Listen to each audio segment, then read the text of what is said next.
mungkin juga berlaku untuk yang lain. Eksekutif summary itu sesuai dengan namanya, ya summary yang diperuntukkan untuk eksekutif. Eksekutif itu yang gimana? Orang yang posisinya di puncak, waktunya sangat sedikit, butuh informasi yang mengarahkan mau mengambil keputusan kemana.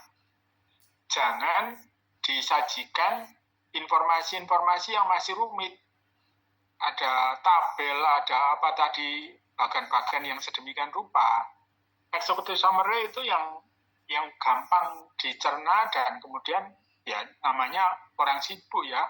Jadi Anda bayangkan bupati minimum kalau di kabupaten itu mungkin lebih tinggi lagi di kementerian barangkali, atau ini tergantung tadi ini kliennya siapa gitu ya. Jadi Pemprov Jawa Barat gitu kan, ya mungkin Gubernur Jawa Barat gitu.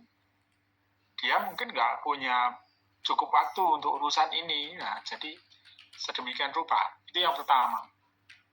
Yang kedua, banyak bagian-bagian itu yang substansi isinya masih belum seperti yang dimaksudkan oleh William Dunn dalam uraian di buku. Jadi mungkin juga yang sudah dijelaskan oleh Bu Erna di setengah semester yang kemarin. Jadi misalnya analisis-analisis tentang mengapa satu fenomena terjadi. Nah tadi itu masih lebih banyak menuliskan hal-hal yang sifatnya normatif, sebaiknya begini, sebaiknya begini, sebaiknya begini. Tetapi belum menganalisis fenomena yang ada, tingginya kejadian itu karena apa, itu belum berbasis riset, belum berbasis bukti gitu, belum evidence based.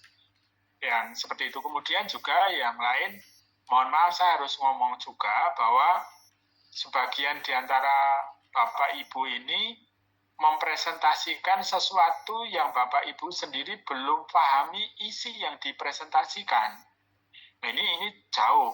Saya mau sampaikan, saya nggak tahu Bu Erna sudah nyampaikan kepada Anda semua atau belum. Mahasiswa S2 kebijakan publik dan mungkin sebagian yang sudah lulus dan nanti lulusannya itu diproyeksikan akan diikutkan sertifikasi analis kebijakan. Nah, kalau proyeksinya ke sana, ini latihan ini ada standar minimal yang harus dikuasai. Urusan presentasi, persuasi, bahkan debat kayak gitu-gitu harus dikuasai. Substansinya harus dikuasai dan metodenya juga harus dikuasai. Bagaimana metode meyakinkan orang lain, bagaimana menguasai substansi dengan baik. Kalau memang mungkin bacaan bahasa Inggrisnya kurang bagus ya terjemahkan saja semua ke dalam bahasa Indonesia, nggak usah ditulis bahasa Inggrisnya begitu, supaya juga menjadi jelas gitu ya, semuanya menjadi seperti itu. Dan kemudian supaya alur logikanya dari awal sampai akhir itu jelas. Tadi sebagian hal misalnya tentang mengapa perlu kita menyajikan evaluasi terhadap kebijakan-kebijakan yang sudah ada selama ini. Itu ada maksudnya. Maksudnya antara lain adalah mengapa kok sekarang masalah ini masih penting untuk dianalisis. Kita perlu membuat policy paper, policy brief itu kenapa? Berarti masalahnya masih besar. Berarti kebijakan yang existing, yang ada selama ini belum mampu menuntaskan masalah itu. Nah, tunjukkan itu bahwa yang sudah ada itu, kebijakan-kebijakan existing itu belum mampu memecahkan masalah. Nah, tadi naga-naganya belum mengarah ke itu. Nanti yang lainnya pun ketika memperbaiki PowerPoint, membuat policy paper, policy brief harus ke arah sana supaya menjadi jelas gitu loh. Bahwa memang pemerintah sudah membuat kebijakan ini itu, tetapi ternyata kinerjanya begini, ternyata belum berhasil memecahkan masalah. Indikasinya ini, datanya ini, sehingga ini masih harus kita analisis. Nah, kayak gitu itu belum dimunculkan. Demikian juga dengan bagian-bagian yang lain, bagaimana mengembangkan alternatif, bagaimana masing-masing alternatif dievaluasi, tadi proyeksinya ke depan seperti apa, yang konsekuensi-konsekuensi yang intended seperti apa, yang unintended seperti apa, itu belum dijelaskan dengan baik, sehingga kemudian ke arah kenapa kok rekomendasinya ini, itu juga belum jelas. Bagaimana mengantisipasi implementasinya itu belum jelas. Nah, kalau Bapak Ibu semuanya nanti sudah bisa mempersiapkan dengan baik seperti itu, nanti Bapak Ibu makin siap untuk kalau nanti sama Bu Erna diproyeksikan ikut sertifikasi analis kebijakan. Saya yakin bagi Bapak Ibu baik yang sekarang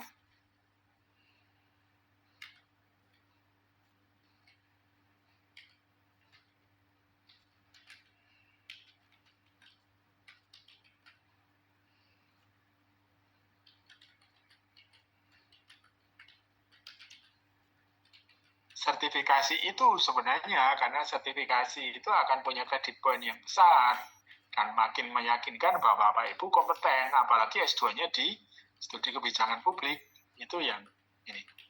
Oke, nanti tolong semuanya disempurnakan, saya tunggu hasilnya. Nanti saya bicarakan lagi tentang waktunya. Kemudian saya mau ngomong yang lain tentang pengorganisasian kelas ini. Saya tadi sudah sampaikan kepada ketua kelas bahwa berdasarkan evaluasi saya sampai hari ini kuliah saya terakhir untuk semester ini, di mata kuliah ini, belum pernah kelas ini full team.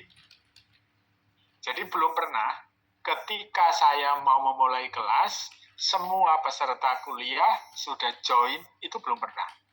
Sampai hari ini. Bahkan ketika sudah saya ingatkan pun, tetap juga nggak full team.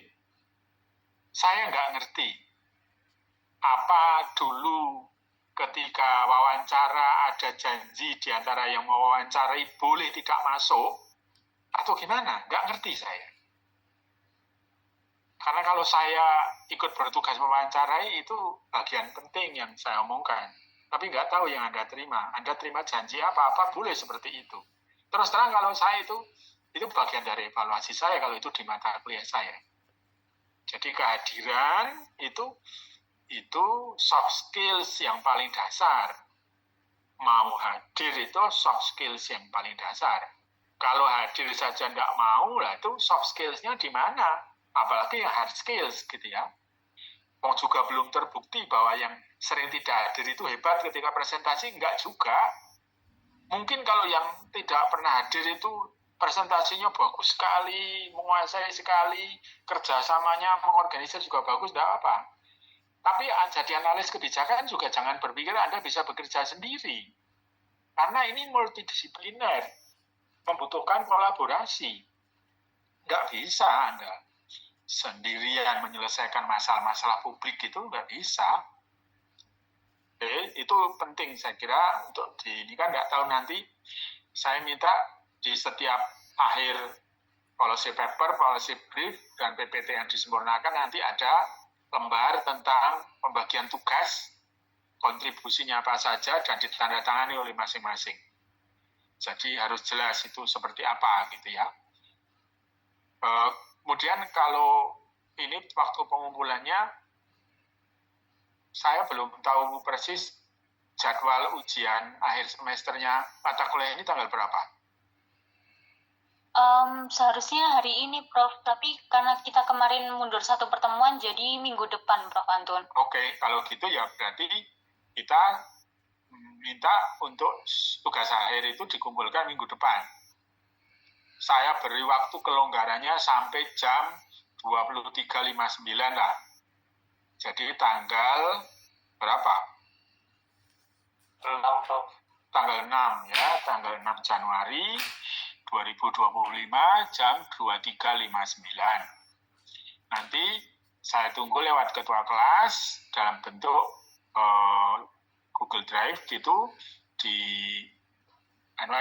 dimasukin per kelompok. Jadi dalam satu kelompok ada policy brief, ada policy paper, dan ada PPT yang sudah disempurnakan. Ada pertanyaan? Sementara cukup, Prof. Oke, kalau cukup, makasih. Mudah-mudahan nanti hasilnya bagus semua dan Anda semuanya nanti siap untuk kalau diproyeksikan Bu Enda untuk ikut sertifikasi analis kebijakan. Amin. Amin. Terima kasih, Bro. Terima kasih. Terima kasih banyak, Prof. Waalaikumsalam warahmatullahi wabarakatuh. Salam. Warahmatullahi wabarakatuh.